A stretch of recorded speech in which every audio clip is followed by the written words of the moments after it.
അയോധ്യ ശ്രീരാമക്ഷേത്രത്തിൽ ഇന്ന് മുതൽ പൊതുജനങ്ങൾക്ക് പ്രവേശനമുണ്ട്. രഞ്ജിത്ത് അയോധ്യയിൽ നിന്നും ചേരുന്നുണ്ട്. Ranjith, very good morning. എന്താണ് അവിടുത്തെ ഒരു സാഹചര്യം? പൊതുജനങ്ങൾക്ക് പ്രവേശനം ഇന്ന് മുതൽ അനുവദിക്കുന്നു. ആളുകൾ നിരവധിയായി എത്രയോ ദിവസം മുമ്പ് തന്നെ അവിടേക്ക് എത്തിയതാണ്. ഇപ്പോഴത്തെ ഒരു സാഹചര്യം എങ്ങനെയാണ്?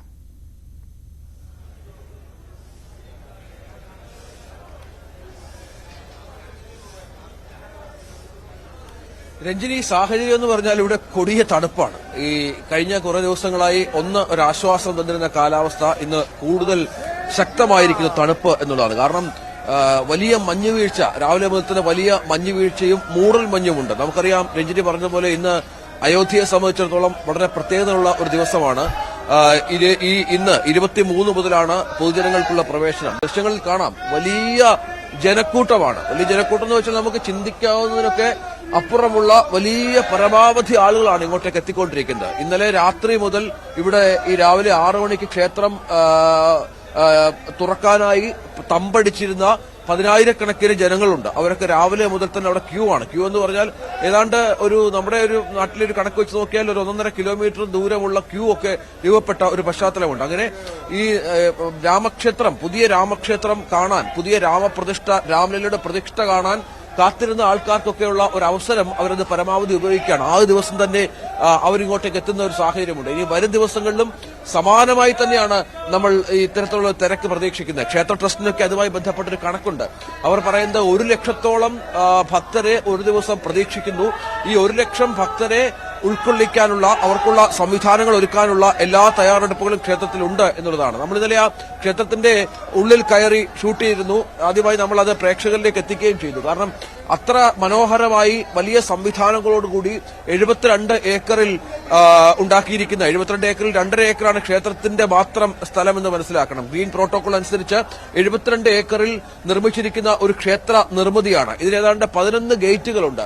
11 ഗേറ്റുകളിലൂടെ പ്രവേശനമുണ്ട്. അത് ഓരോന്നിനും ഓരോ കാറ്റഗറി ഉണ്ട്. VIP ഗേറ്റുകളടക്കം സ്ഥാപിച്ചിട്ടുണ്ട്. അപ്പോൾ ഓരോന്നിനോടും ഓരോ കാറ്റഗറി ഉണ്ട്. ഈ 11 ഗേറ്റുകളിലൂടെയും ഇതിൽ ഏതാണ്ട് 8 ഗേറ്റുകളിലൂടെയും പ്രവേശനമുണ്ട്. 8 ഗേറ്റുകളിലും സമാനമായ സ്ഥിതിയാണ് എന്ന് പറയുമ്പോൾ ആലോചിക്കണം എത്ര ഭക്തജനങ്ങളാണ് ഓരോ ദിവസവും ഇങ്ങോട്ടേക്ക് വന്നു പോകുന്നത് എന്നുള്ളത്.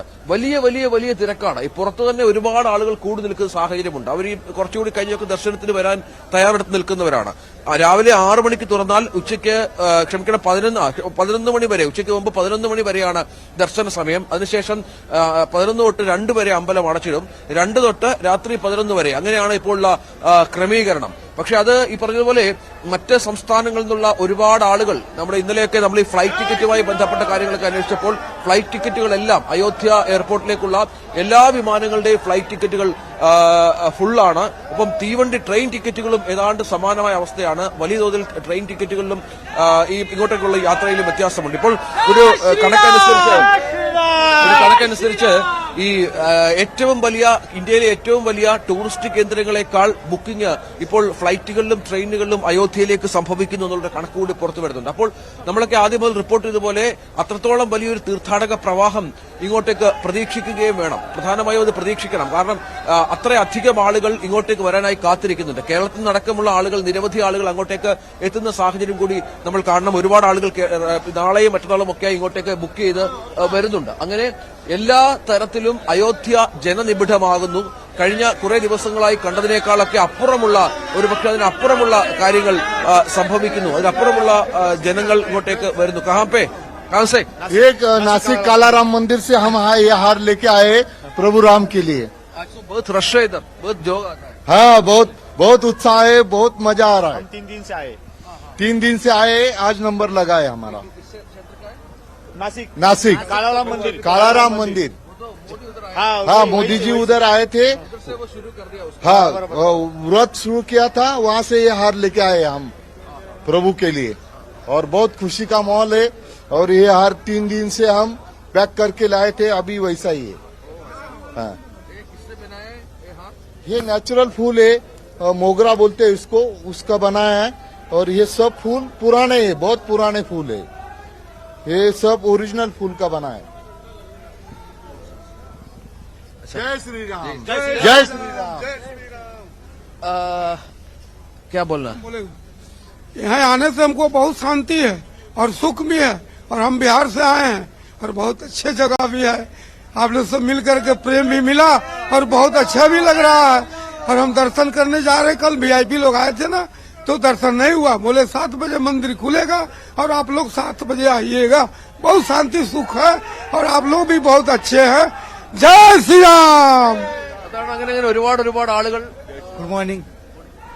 ऐसा लग रहा है इधर आके बहुत अच्छा, बढ़िया है, बढ़िया है, बहुत अच्छा। ये आनंद तो जिंदगी में पहली बार देखना मिला ही है। वैसे हम गुजरात से आए हुए हैं और मोदी साहब ने जो भी किया बहुत अच्छा किया हुआ है। ठीक है। राम राम जी, जय सीताराम। हिमाचल प्रदेश है, हाँ जी, बद्दी से, ये बनखड़ी से, बनखड़ी मंदिर से, बढ़िया जी, पहले से बढ़िया, बहुत सुंदर है। जय सिया राम। അങ്ങനെ ഇപ്പൊ നമ്മൾ സംസാരിച്ച 4 പേര് 4 സംസ്ഥാനങ്ങളിൽ നിന്ന് വന്നവരാണ്. ഞാൻ രഞ്ജിനോട് പറഞ്ഞ പോലെ അങ്ങനെ എല്ലാ സംസ്ഥാനങ്ങളിൽ നിന്നും ആളുകളുടെ ഒരു വലിയ ഒഴുക്ക് ഈ മേഖലയിലേക്ക് ഉണ്ടാകുന്നുണ്ട് എന്നുള്ളതാണ്. അത് നമ്മൾ പ്രത്യേകമായി ശ്രദ്ധിക്കണം. കാരണം അത്രയധികം ആളുകൾ ഇനിയും ഓരോ ദിവസവും ഇങ്ങോട്ടേക്ക് വരും. ഈ വരുന്നവർ തന്നെ വീണ്ടും വീണ്ടും വരും. അങ്ങനെ ഇത് ഒരു വലിയ തീർത്ഥാടന നഗരമായി ഈ ക്ഷേത്രം മാറുന്നു. ഒരു വലിയ തീർത്ഥാടന നഗരമായി അയോധ്യ മാറുന്നു. ഒരു ക്ഷേത്ര നഗരമായി അയോധ്യ മാറുന്നു. അയോധ്യയുടെ പേരിലാകും ഇനി ഒരു പക്ഷേ ഈ ക്ഷേത്രത്തിന്റെ പേരിലാകും ഒരു പക്ഷേ UP അടക്കം അറിയപ്പെടുക. അങ്ങനെ UP കൂടി വളരുകയാണ് ഇത് ഈ ഒരു ക്ഷേത്രവുമായി ബന്ധപ്പെട്ട്. അങ്ങനെ ഒരുപാട് മാറ്റങ്ങളിലൂടെ ഒരുപാട് സൗകര്യങ്ങൾ ഒരുക്കി. അതിനനുസരിച്ച് ഈ അയോധ്യ സിറ്റിയും നഗരവും വളരുന്നുണ്ട്. ഇത് ടൗൺഷിപ്പ് ആക്കുകയാണ്. 110 ഏക്കറിൽ ഉണ്ടാക്കുന്ന ഒരു ടൗൺഷിപ്പ് ഇവിടെ ഉണ്ടാകുന്നു. हैदराबाद बहुत अच्छा लग रहा, बात करो। इनको ही बात जय श्री राम। 2 दिन से आ रहे हैं हैदराबाद से, 2 दिन से पहले निकले, कल रात को इधर पहुंच गए। सुबह में 4 बजे उठ के इधर से आ रहे हैं अंदर से। बहुत अच्छा लग रहा, अच्छा बनाए मोदी जी, अच्छा करे, नंबर 1 करे। जय सुपर है, जय श्री राम। अयोध्या धाम के जय श्री राम। ഹൈദരാബാദിൽ നിന്ന് വന്ന ഒരു സംഘമാണ്. അങ്ങനെ എല്ലാ സ്ഥലത്തും ഞാൻ പറഞ്ഞു വന്നത് ഇതൊരു ടൗൺഷിപ്പായി വളരുകയാണ്. 120 ഏക്കറിൽ ഉള്ളൊരു ടൗൺഷിപ്പായി ഇതിനെ ഡെവലപ്പ് ചെയ്തെടുക്കുകയാണ് ഇവിടെ UP സർക്കാർ. അതിന് ഈ പറഞ്ഞതുപോലെ അയോധ്യ ക്ഷേത്ര ട്രസ്റ്റിന്റെ സഹായം കൂടി തേടിക്കൊണ്ടാണ്. അങ്ങനെ ഇവിടെ വലിയ വൻകിട ഹോട്ടലുകൾ ഉയരുന്നു, ഭക്ഷണശാലകൾ ഉയരുന്നു. ഒപ്പം ഇന്ത്യയിലെ ഏറ്റവും വലിയ 7 സ്റ്റാർ ഹോട്ടൽ, അത് വെജിറ്റേറിയൻ ഹോട്ടൽ ഇവിടെ ഒരുങ്ങുന്ന പശ്ചാത്തലം. വലിയ VIP-കൾ ഇവിടെ വന്ന് സ്ഥലം വാങ്ങി അവരുടെ വീടുകൾ വെക്കുന്നു, അല്ലെങ്കിൽ താമസിക്കാൻ അവർ താല്പര്യപ്പെടുന്നു. അങ്ങനെ ഓരോ മേഖലയിലും വികസനമാണ് അയോധ്യ. കാരണം ഈ വരുന്ന തീർത്ഥാടകരെയൊക്കെ ഉൾക്കൊള്ളത്തക്ക വിധമുള്ള സംവിധാനങ്ങൾ ഒരുങ്ങണം. അവർക്ക് ആഹാരം വേണം, താമസം വേണം, മറ്റ് അടിസ്ഥാന സൗകര്യങ്ങൾ വേണം. അതനുസരിച്ച് അയോധ്യ മാറേണ്ടതുണ്ട്. ഇനിയുള്ള UP സർക്കാരിന്റെയും ഒരു പക്ഷേ ഈ പറഞ്ഞതുപോലെ ക്ഷേത്ര ട്രസ്റ്റിന്റെയും ഒക്കെ വലിയ വെല്ലുവിളി ഈ വരുന്ന ഭക്തർക്കുള്ള അടിസ്ഥാന സൗകര്യ വികസനം, അവർക്കുള്ള അടിസ്ഥാനപരമായ എല്ലാ കാര്യങ്ങളും ഒരുക്കുക എന്നുള്ളതാണ്. അതാണ് നമുക്കിനി കാത്തിരുന്ന് കാണേണ്ടത്, എത്രത്തോളം അക്കാര്യങ്ങളിൽ UP സർക്കാരിന് ചെയ്യാനാകും എന്നുള്ളത്. ഇതിൽ ഏറ്റവും പ്രധാനപ്പെട്ടത് ഇങ്ങനെ ആളുകൾ ഇങ്ങനെ നിരവധി വന്നു പോയിക്കൊണ്ടിരിക്കുകയാണ്. എത്രയോ ദിവസം മുമ്പ് തന്നെ ഇങ്ങനെ ആളുകൾ എത്തിക്കൊണ്ടിരുന്നു. ഈ ഇന്നലെയൊക്കെ ക്ഷേത്രത്തിൽ പ്രവേശനം ഉണ്ടായിരുന്നില്ല പൊതുജനങ്ങൾക്ക്. അതുകൊണ്ട് തന്നെ ഈ വരുന്നവരൊക്കെ അവിടെ താമസിക്കുന്നു. പിന്നീട് ദർശനം മടങ്ങാമെന്ന കണക്കുകൂട്ടലായിരുന്നു ആളുകളൊക്കെ ഉണ്ടായിരുന്നു. ഇപ്പോൾ അങ്ങനെ ആളുകൾ നിരവധിയായി എത്തിക്കൊണ്ടിരിക്കുന്നു. ഇന്നലെ പ്രാൺപ്രതിഷ്ഠ നടക്കുന്നു. ഇന്നത്തെ കാര്യങ്ങളൊക്കെ ക്ഷേത്രവുമായി ബന്ധപ്പെട്ട് എങ്ങനെയാണ്, ചടങ്ങുകളൊക്കെ എങ്ങനെയാണ്, പ്രധാനമായും പ്രമുഖരൊക്കെ എത്തുന്ന ഒരു സാഹചര്യം ഉണ്ടോ ഇന്നും?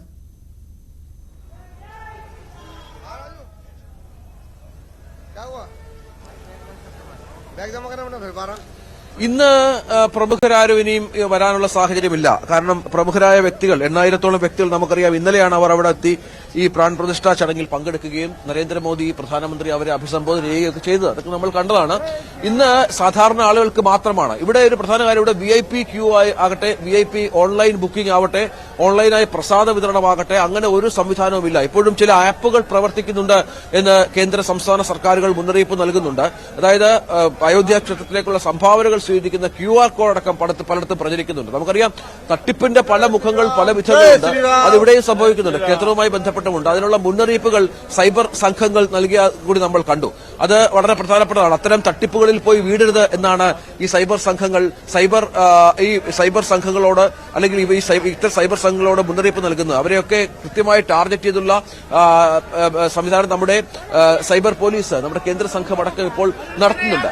ഇവിടെ ഇന്ന് പൂർണ്ണമായും അയോധ്യയിലെ സാധാരണ പൂജകളിലേക്ക് അയോധ്യ മടങ്ങുകയാണ് രഞ്ജിനി. കാരണം ഇത്രയും ദിവസം വിശേഷാൽ പൂജകളായിരുന്നു, വിവിധ തരത്തിലുള്ള വിശേഷാൽ പൂജകളായിരുന്നു. ഇന്ന് സാധാരണ പൂജയിലേക്ക് അയോധ്യ മടങ്ങുന്ന പശ്ചാത്തലമുണ്ട്. കാരണം ഇനിയും ക്ഷേത്രം അതിന്റെ പഴയ പടിയിലേക്ക് എത്തിക്കഴിഞ്ഞു. നേരത്തെ അത് ഒരു സ്ഥിരപ്രതിഷ്ഠ അല്ലായിരുന്നു, ഒരു ടെമ്പററി ഒരു സ്ട്രക്ചറിലാണ് ക്ഷേത്രം നിന്നിരുന്നത്. ഇന്നലെ പ്രധാനമന്ത്രിയൊക്കെ പറഞ്ഞതുപോലെ ഇന്ന് മുതൽ പൂർണ്ണമായും അത് ഒരു പൂർണ്ണ ക്ഷേത്രത്തിന്റെ ഒരു മാതൃകയിലേക്ക് വരുന്നു.